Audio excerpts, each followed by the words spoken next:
بسم اللہ الرحمن الرحیم۔ السلام علیکم۔ حضرت عمر بن الخطاب کے اسلام لانے کی وجہ یہ بنی کہ ان کی بہن فاطمہ جو سعید بن زید کی زوجیت میں تھیں اسلام لا چکی تھیں۔ ان کے خاوند بھی اسلام قبول کر چکے تھے، لیکن انہوں نے اپنا اسلام حضرت عمر سے چھپایا ہوا تھا۔ بنی عدی کے ایک آدمی نعیم بن عبداللہ اپنی قوم سے چھپ کر ایمان لا چکے تھے، جبکہ جناب بن الحارث رضی اللہ عنہ حضرت فاطمہ کو قرآن مجید کی تعلیم دیا کرتے تھے۔ ایک دن حضرت عمر تلوار گلے میں لٹکائے حضور صلی اللہ علیہ وآلہ وسلم اور صحابہ کی ایک جماعت کو قتل کرنے کی نیت سے نکلے۔ ان کو پتہ چلا تھا کہ صفا کے قریب ایک مکان میں حضور صلی اللہ علیہ وآلہ وسلم اپنے 40 صحابہ کی جمعیت میں موجود ہیں۔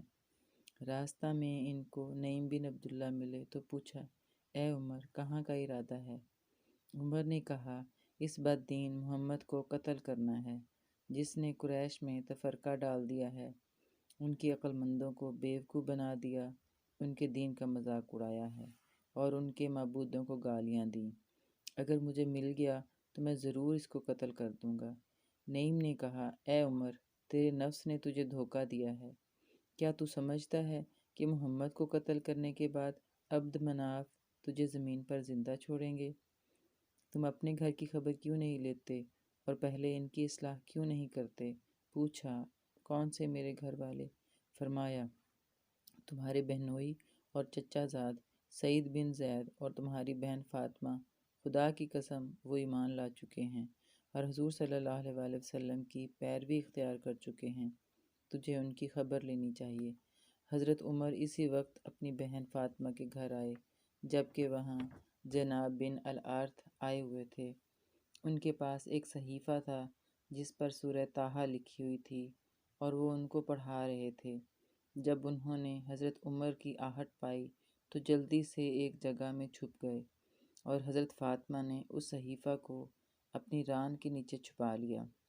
حالانکہ جب حضرت عمر دروازے کے قریب پہنچے تھے، وہاں انہوں نے حضرت جناب کی کرت کی آواز سن لی تھی۔ جب داخل ہوئے تو پوچھا، یہ کیسی آواز تھی جو میں نے سنی؟ انہوں نے کہا، آواز تو کوئی نہیں تھی۔ فرمایا، کیوں نہیں؟ خدا کی قسم مجھے پتہ چلا ہے کہ تم نے محمد کے دین کو اختیار کر لیا ہے۔ اور ساتھ ہی اپنے بہنوئی سعید بن زید پر جھپکے۔ حضرت فاطمہ اپنے خاوند کو بچانے کے لیے آگے بڑھیں تو ان کو اتنے زور سے مارا کہ ان کے چہرے سے خون بہنے لگا۔ جب انہوں نے ایسا کیا تو ان کی بہن اور بہنوئی نے کہا، ہاں، ہم اللہ اور رسول پر ایمان لا چکے ہیں، تم جو کر سکتے ہو کر لو۔ جب حضرت عمر نے اپنی بہن کے چہرے کو خون سے لت پت دیکھا تو اپنے کیے پر شرمندہ ہوئے اور اپنی بہن سے کہا، مجھے وہ صحیفہ دکھاؤ جو تم پڑھ رہی تھیں، دیکھوں تو صحیح محمد کیا لکھ کر آیا ہے۔ حضرت عمر کاتب بھی تھے۔ جب انہوں نے یہ کہا تو ان کی بہن نے کہا، ہمیں ڈر ہے کہ اس کو دیکھ کر تم اچھا سلوک نہیں کرو گے۔ انہوں نے فرمایا، ڈرو نہیں، اور اپنے معبودوں کی قسم کھا کر کہا کہ وہ اس کو پڑھنے کے بعد لوٹا دیں گے۔ جب انہوں نے یہ کہا تو حضرت فاطمہ کو ان کے اسلام لانے کی امید ہو گئی، لیکن انہوں نے فرمایا، بھائی، تم شرک کی وجہ سے ناپاک ہو اور اس کو چھو نہیں سکتے۔ حضرت عمر اٹھے اور غسل کیا، پھر صحیفہ ہاتھ میں لے کر پڑھا جس سے میں سورہ طٰہٰ لکھی ہوئی تھی۔ جب ابتدائی آیتیں تلاوت کیں تو فرمایا، یہ کتنا اچھا کلام ہے۔ اور دوسری طرف حضرت جناب نے جب یہ بات سنی تو جلدی سے نکل آئے اور کہا، اے عمر، اللہ کی قسم مجھے تو ایسے لگتا ہے کہ اللہ نے آپ کو اپنے نبی صلی اللہ علیہ وآلہ وسلم کی دعوت کے لیے خاص کر لیا ہے۔ میں نے کل ہی حضور صلی اللہ علیہ وآلہ وسلم کو یہ کہتے سنا، اے اللہ، اسلام کو ابو الحکم بن ہشام یعنی عمر بن الخطاب کے ذریعے طاقت بخش۔ خدا کے لیے عمر جلدی کرو۔ حضرت عمر رضی اللہ عنہ نے فرمایا، اے خباب، بتاؤ تو صحیح وہ کہاں ہیں، میں ان کے پاس جا کر اسلام قبول کروں۔ خباب رضی اللہ عنہ نے فرمایا، وہ صفا کے قریب ایک گھر میں صحابہ کے ساتھ موجود ہیں۔ حضرت عمر رضی اللہ عنہ اپنی تلوار گلے میں لٹکائے حضور صلی اللہ علیہ وآلہ وسلم کی طرف چل پڑے۔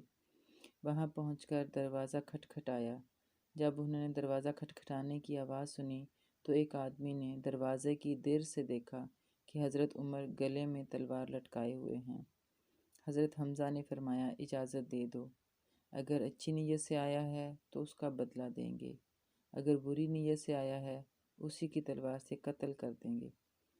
حضور صلی اللہ علیہ وآلہ وسلم نے بھی فرمایا آنے دو۔ آدمی نے آنے کی اجازت دے دی۔ حضور صلی اللہ علیہ وآلہ وسلم اپنی جگہ سے اٹھے اور آگے بڑھ کر کمرہ میں ان سے ملے، پھر ان کے دامن کو سمیٹ کر سختی سے جھٹکا دیا اور فرمایا اے عمر کیسے آنا ہوا؟ حضرت عمر رضی اللہ عنہ نے فرمایا اے اللہ کے رسول، میں اللہ اور رسول پر ایمان لانے کے لیے ہی تو آیا ہوں۔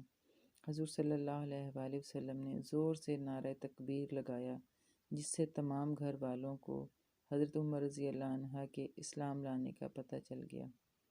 حضرت عمر رضی اللہ عنہ کے اسلام لانے سے مسلمانوں کو بہت حوصلہ ہو رہا تھا۔